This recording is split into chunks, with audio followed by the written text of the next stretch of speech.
This is the bread which has come down from heaven. No Christianity can be such unless it is Eucharistic, and that is logical.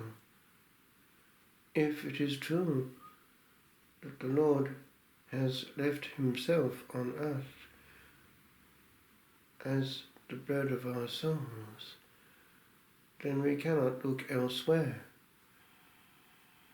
Our churches are heaven on earth, and they house far more than what the Tabernacle housed at the time of Moses and those who built what was to be the permanent temple after the time of the desert. It is interesting that we have the same term, tabernacle, to designate the tent where our God meets us. This cannot but be the center of gravity. And hence it is that we will be judged by the way that we treat it. There has been a lowering of standards in many places. People do not realize that they come into the presence of God. They treat that tabernacle as a meeting place for men. And that creeps also into our cult.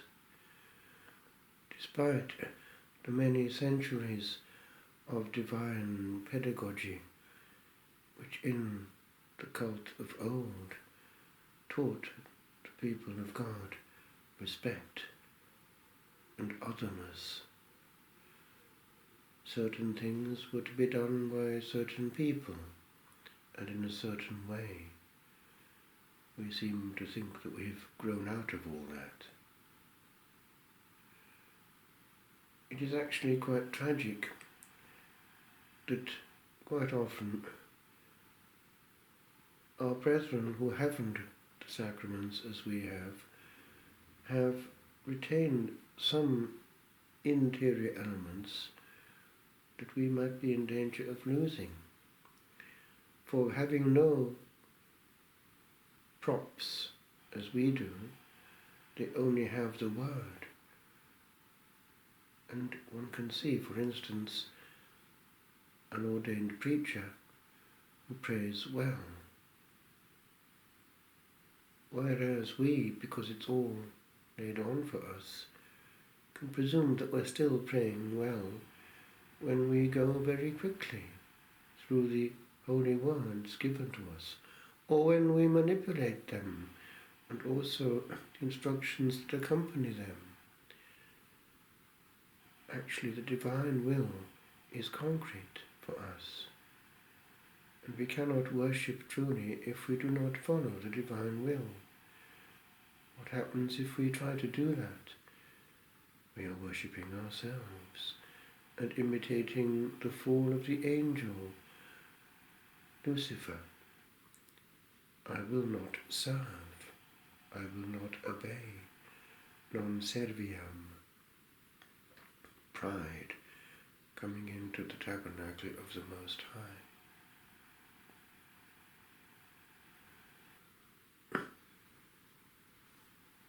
When a child, thanks be to God, through the evangelical movement that was around,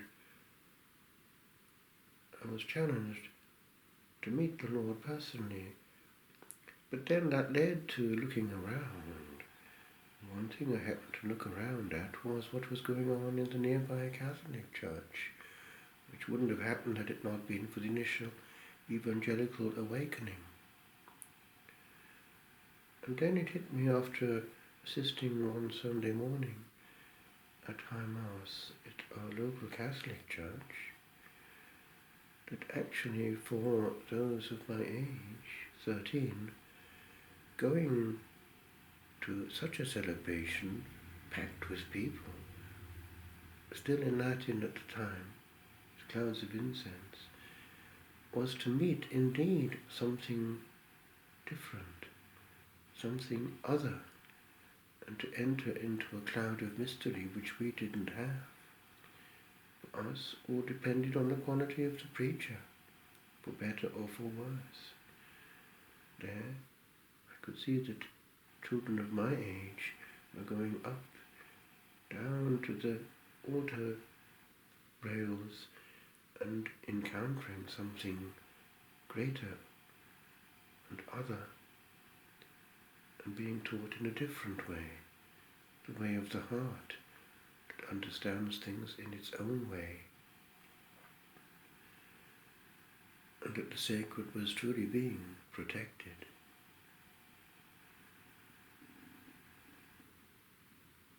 One day, our Sunday school teacher at that period took us to the Eastern Orthodox Church in Cardiff. That was history before our eyes.